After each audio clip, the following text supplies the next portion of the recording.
no disrespect to them, of course, but, you know, my generation was inspired really by what was happening here. When Alan Rickman passed away in 2016, the world mourned the loss of a legend. But for Juliet Stevenson and Emma Thompson, it was far more personal. He wasn't just a friend. He was their protector, their guide, and the one person who held their creative worlds together on the day he died. Juliet couldn't hold back her tears during a live interview, while Emma wrote a heartfelt tribute calling him her ultimate ally. But beneath those touching words, few knew the quiet storm that followed. Without Alan's calming presence, their friendship began to fracture. What started as admiration soon turned into silent rivalry, one that simmered for years and only recently found closure. Juliet Stevenson's life had never been easy. Born on October 30th, 1956 in Essex, she grew up moving endlessly from base to base because of her father's military career. By 16, she had changed homes 14 times, attended 6 schools, and lived in 3 countries. The constant moving made her shy and emotionally distant.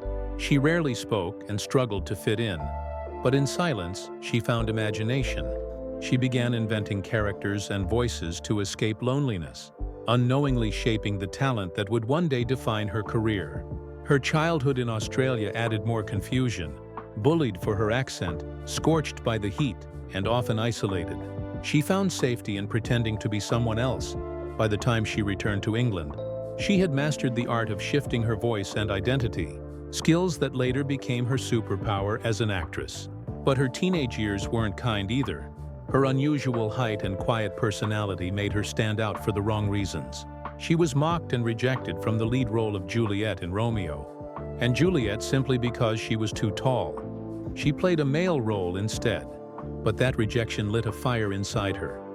She practiced, pushed, and proved everyone wrong when audiences rose to their feet during a school play a year later.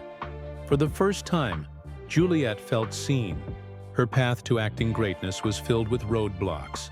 She earned a scholarship to RADA in 1975, but poverty followed her there, living on $8 a week, skipping meals, and pawning family jewelry just to pay rent even then. Teachers doubted her looks and told her she'd never be a leading lady. But a few classmates believed in her, including a young Hugh Bonneville, who quietly helped her stay in school. She graduated with top honors in 1978 and joined the Royal Shakespeare Company, where she started with small roles before proving herself with performances that critics couldn't ignore. Her portrayal in Measure for Measure brought her to national attention and multiple award nominations. But real fame came in 1990 when she starred opposite Alan Rickman in Truly, Madly, Deeply, the film that redefined British romantic drama and established her as a powerhouse actress capable of making grief look heartbreakingly real. From there, Juliet built a career on emotion, authenticity, and bravery. Roles in Death and the Maiden, The Politician's Wife, and Bend It Like Beckham showed her range. From tragic to comic, she didn't just act her roles, she lived them sometimes too deeply. She admitted that intense performances left her emotionally scarred and physically drained, especially after playing torture survivors or grieving mothers. Yet she kept going. Her voice became as powerful as her face, and soon she dominated the audiobook world. Her narrations of classic novels rivaled Emma Thompson's, and for years fans debated who was better. Publishers even began paying Juliet more than Emma, and though the two actresses stayed polite in public, quiet tension grew between them. Behind the elegance of red carpets, there were unspoken comparisons and competition, especially as both women built reputations as the emotional centers of British drama. But when Alan Rickman died, their shared grief brought them briefly closer, though even that connection became complicated. They appeared together in 2019 at a film premiere, standing side by side yet distant. The pain and rivalry visible in their posture, neither said anything publicly, but those close to them knew there was unresolved pain beneath the smiles. Over the years, Juliet continued to evolve, taking on bold roles and even bolder stances. She fought for refugees, protested injustice, and risked arrest for what she believed in. Even at 68, she refuses to slow down.